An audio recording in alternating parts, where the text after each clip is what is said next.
Restons d'abord sur la compensation, si vous permettez. Je vais vous le décrypter. Nous arrivons à la troisième étape, et non des moindres, une des étapes les plus importantes. Cette étape, mesdames et messieurs, ça s'appelle la compensation. Cette étape de la compensation, en fait, c'est que le processus qui va se mettre en place est déterminant pour votre futur. Vous avez perdu un enfant, Dieu va vous compenser, il va vous donner l'équivalent. Il va mettre à côté de vous quelqu'un qui va faire tout ce que cet enfant avait prévu de faire ou allait faire pour vous.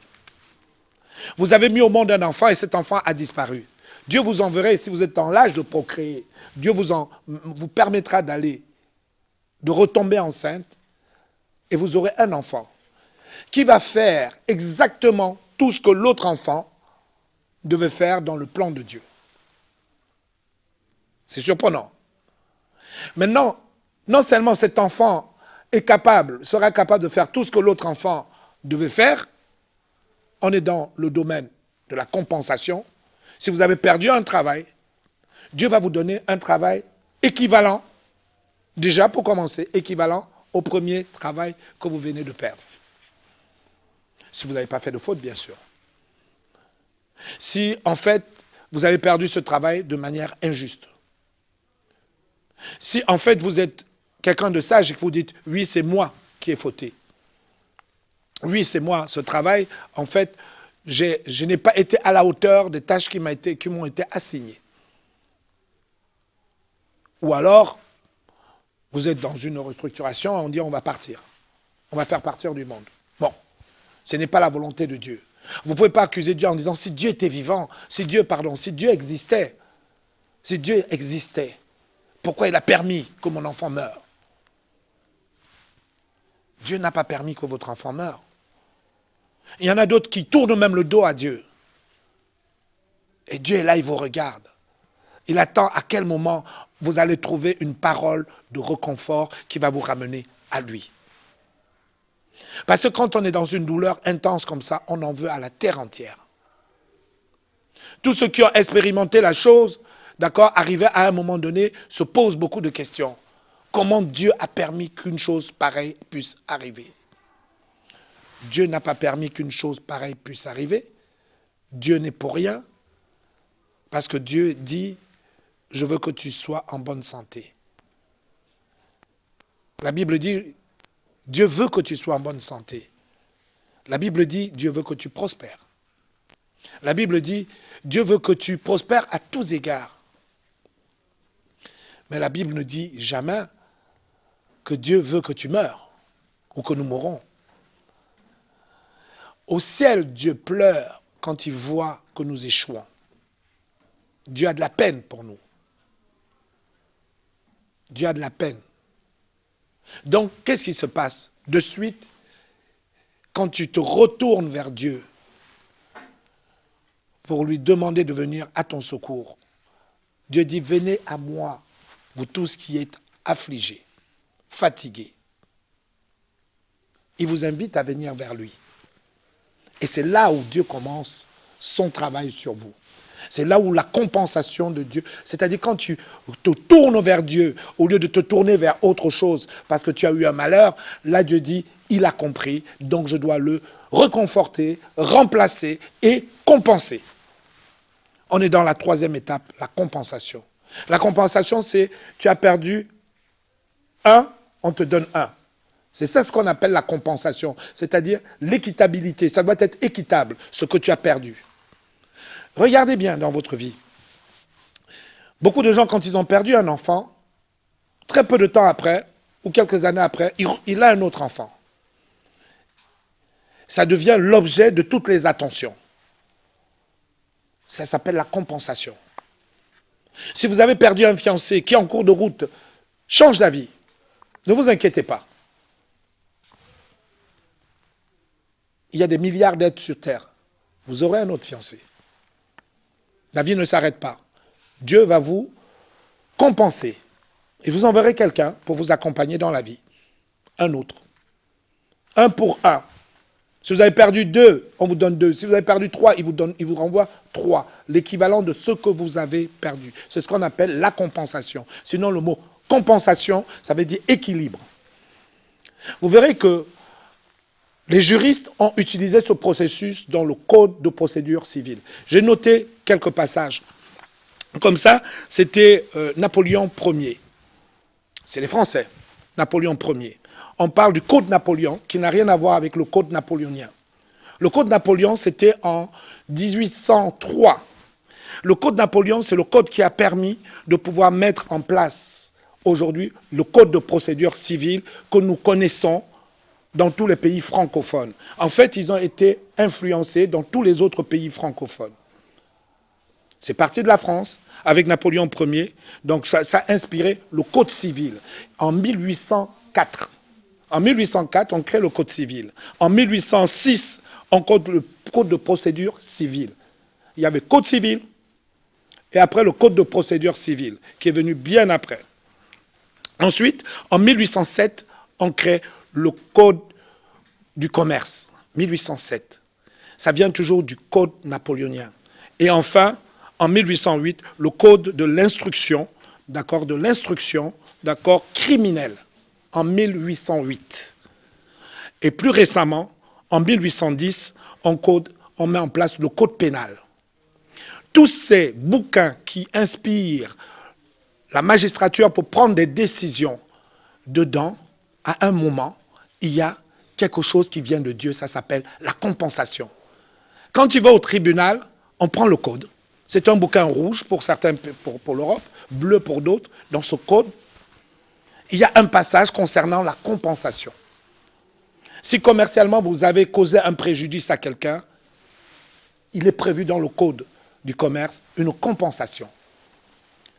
Si dans la vie, vous avez fait quelque chose à un voisin, il est prévu dans le code civil la compensation. Si vous avez blessé quelqu'un ou fait du mal sur le plan criminel, il y a dedans la compensation. Donc ils ont pris, pour créer le code de procédure civile, du commerce et autres, une des volontés de Dieu, la compensation. D'abord, j'ai travaillé avec toi, nous sommes en business, vous avez prévu de me payer ma facture, vous ne me payez pas, je vais au tribunal. Le tribunal va dire, payez l'équivalent du produit qu'il vous a donné. Ça, c'est le premier point. Compenser. Ça s'appelle la compensation. Il en est de même dans le mariage. Quand vous quittez quelqu'un, le code du mariage, pareil, on vous demande une compensation, l'équivalent de ce que la personne va perdre. Alors on appelle ça, dans la compensation, tu vas lui donner une pension. La compensation. Pourquoi je suis passé par le biais du code comme ça, pour vous parler de ça? Parce que moi je pense qu'il était important de comprendre que la société dans laquelle nous vivons s'est inspirée, avec lui Napoléon Ier, d'accord, du modèle de consolation selon Dieu. Ils ont pris dedans un passage qui s'appelle la compensation.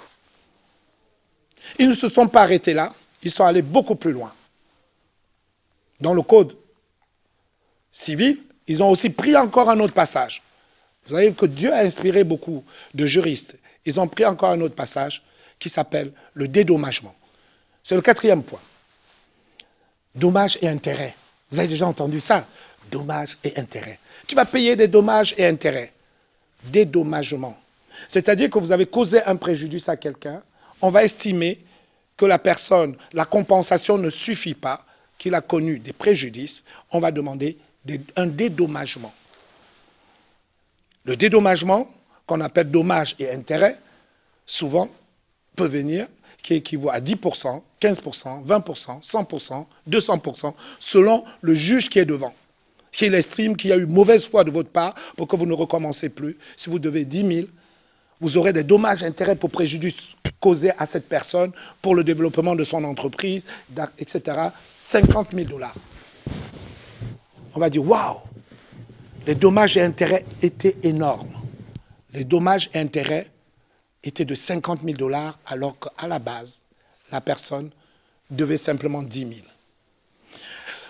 Ben, ce dédommagement, c'est ce que Dieu fait. Dieu estime que si vous avez été lésé, il va vous consoler, il va vous reconforter, il va remplacer, deuxième étape, il va compenser, troisième étape, il va maintenant vous dédommager. Et dans le dédommagement, il va rajouter au-dessus de la compensation, 1 égale 1, il va vous mettre quelque chose en plus. C'est-à-dire que l'enfant que vous avez perdu, quand Dieu va vous envoyer un autre enfant, il viendra en équivalence d'abord de cet enfant, mais Dieu va lui rajouter quelque chose de plus pour vous dédommager du préjudice, de la perte de l'autre. Quand vous avez perdu votre emploi, qu'est-ce que Dieu va faire? Dieu va vous trouver un autre job équivalent, mais il va rajouter quelque chose de plus dans ce boulot. Et oui, c'est-à-dire que ce travail que vous allez avoir, l'autre, vous aviez un travail pour travail, mais vous ne l'aimez pas forcément. Vous y allez parce que c'est l'alimentaire. Maintenant, il va vous rajouter quelque chose qui va réjouir votre cœur. Il va rajouter le dédommagement, un travail que vous adorez. Vous êtes le premier à y aller. Vous y allez heureux. Vous êtes même avant l'heure d'ouverture, vous êtes déjà devant la porte. Il va vous donner un travail où vous aimez votre patron. D'accord? Alors que dans l'autre, vous n'aimez pas votre patron. Vous l'avez perdu. Mais il va donner également le même travail, mais avec quelque chose en plus. Il va vous donner le même enfant avec quelque chose en plus. Cet enfant sera votre consolation. Vous n'allez plus commencer, il va faire en sorte que vous ne regrettez pas la perte de l'autre enfant.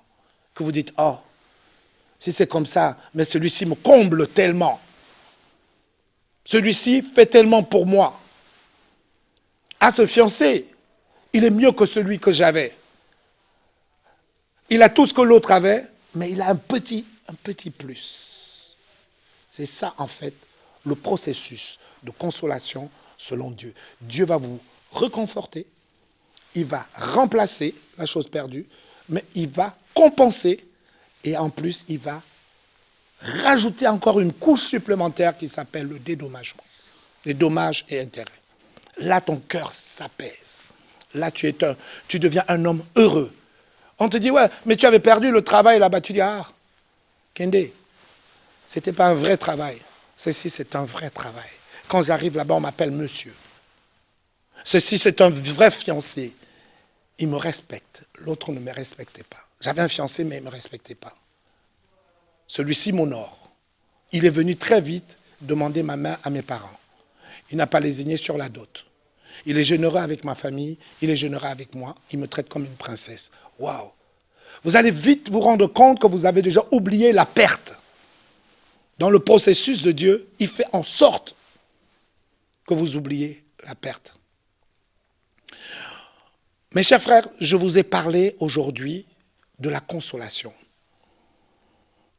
On n'en parle pas souvent dans les églises, on l'effleure comme ça rapidement, mais je voulais venir sur ce processus. C'est très très important. C'est pour ça que souvent beaucoup d'enfants de Dieu doutent. On dit si la prophétie tarde à venir, priez encore, mais restez ferme. Parce qu'elle s'accomplira certainement. C'est le fameux passage du livre d'Habakkuk que je vous ai cité tout à l'heure, le 3, verset 2. Si elle tarde, elle s'accomplira certainement. J'ai essayé de paginer comme ça pendant qu'on avait fait une pause pour vous trouver le passage et le verset. Mes frères, vous m'en excuserez, mais je ne pense pas que nous ayons le temps de courir après ce verset. On dit également que quand Dieu, d'accord, veut vous consoler, il a mille façons de vous consoler. Souvenez-vous, quand il vous arrive quelque chose et que vous voulez retourner vers Dieu pour lui demander un secours, souvenez-vous de ses bienfaits. Une fois, il a fait quelque chose pour moi, de ce qu'il a fait pour vous de bien. Souvenez-vous. S'il a fait une fois quelque chose pour vous de bien, il a encore 999 fois de possibilité de recommencer. Ça veut dire qu'en fait, Dieu a encore 999 fois de possibilités devant lui pour recommencer le bien qu'il vous a un jour fait. Vous l'avez juste un jour appelé. Il l'a fait pour vous. Il est capable encore de le refaire. Puisqu'il a encore 999 possibilités, 999 possibilités de le refaire. Vous voyez que Dieu a le choix. Mais si ça tarde à venir, ne vous inquiétez pas. C'est celui qui se lève le dernier. C'est toujours lui. Vous savez, Dieu est un Dieu fidèle. Dieu est un Dieu juste. Je dis à ceux qui m'écoutent en ce moment,